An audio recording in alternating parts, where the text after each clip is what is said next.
আসসালামু আলাইকুম। চিংড়ি মাছের মালাইকারি করব। তার আগে আমি কিছু মসলা দেখে দিচ্ছি। এখানে কিশমিশ, ২ রকম বাদাম, কাঁচামরিচ, একটু পেঁয়াজ, শাহি জিরা, পোস্ত, সাদা গোলমরিচ এবং সাদা তিল। এটা আমি সুন্দর করে একটু পিষে নেব সামান্য একটু পানি দিয়ে। তো এখানে আমি সরিষার তেল দিয়ে দিলাম আর একটু থেতো করা পেঁয়াজ নিয়ে নিয়েছি। একটু বলতে এখানে হাফ কাপের একটু বেশি আছে। দিয়ে দিলাম ২-৩টা তেজপাতা, একটু আদা বাটা, একটু রসুন বাটা দিয়ে একটু মশলাটা কষিয়ে নেব। তো কষানো হতে হতে এখানে আর কিছু অ্যাড করে দিব, সেটা লবণ আর একটু হলুদের গুঁড়া, মরিচের গুঁড়া। তো এটা দিয়ে আরেকটু কষিয়ে নিলাম, নিয়ে আমি একটু পানি দিয়ে দিলাম, নাহলে মশলাটা একটু পুড়ে যেতে পারে, স্বাদটা নষ্ট হয়ে যাবে, তাই সামান্য একটু পানি দিয়ে দিলাম একটু ধনিয়ার গুঁড়া, একটু জিরার গুঁড়া। অনেকে কিন্তু এখানে গরম মশলার গুঁড়া ব্যবহার করে, আমার ভালো লাগে না খুব একটা, কারণ চিংড়ি মাছের একটা নিজস্ব ফ্লেভার আছে, যেটা গরম মশলা দিলে ফ্লেভারটা আমার কাছে মনে হয় যে একটু অন্যরকম হয়ে যায়।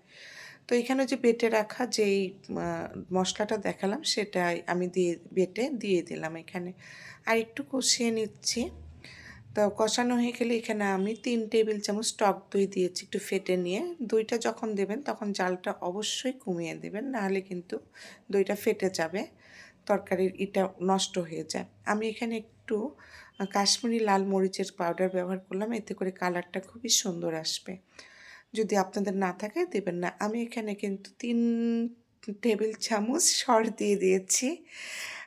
সেইটা মানে সরটা আমি বেটে দিয়েছি। এটা আপনাদের থাকলে দেবেন, না থাকলে দিবেন না। এটা জাস্ট ক্রিম ব্যবহার করলাম আরকি, ঘরে তৈরি করা। দিয়ে দিলাম চিংড়ি মাছগুলো। আজকাল কিন্তু চিংড়ি মাছ এভাবে মাথা শুদ্ধ কীভাবে পরিষ্কার করতে হয় ইউটিউবে পেয়ে যাবেন। আমি দেখালাম না, ছোট ভিডিওগুলোও কেউ দেখতে চায় না। বড় ভিডিও তো সেই আরকি কেউ দেখেই না। তো সেজন্য ভিডিওটা বড় হয়ে যাবে দেখে আর আমি দেইনি। একটু পানি দিয়ে দিচ্ছি, গরম পানি, এর মধ্যেই দিয়ে দিলাম কিছু কাঁচামরিচ আর একটু ঘি দিয়ে দিলাম। তো আমি এখন ঢেকে দিব, দিয়ে আমার তেলটা যখন উঠে আসবে তখনই ভিডিওটা হয়ে যাবে, রান্নাটা হয়ে যাবে। সামান্য একটু চিনি দিয়ে দিলাম, এটা দিলে দিবেন, না দিলে না দিবেন। আমার এই ভিডিওটা যদি আপনারা চ্যানেলে অবশ্যই সাবস্ক্রাইব করে দিবেন, আর যদি পেজে দেখে থাকেন তাহলে ফলো দিবেন। লাইক, কমেন্ট, শেয়ার করে নেবেন।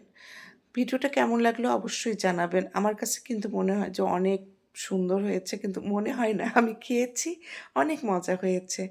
তো সবাই ভালো থাকবেন, আর প্রত্যেকের সাথে সংযুক্ত থাকবেন, তাহলে আপনার পেজও এগিয়ে যাবে। আর যার কমেন্ট বক্সে যে আপনি কমেন্ট করছেন, সেখানে যারা কমেন্ট করছে তাদের একটা করে লাইভ রিঅ্যাক্ট দিবেন। এতে করে আপনার কিন্তু এঙ্গেজমেন্ট বেড়ে যাবে। আল্লাহ হাফিজ।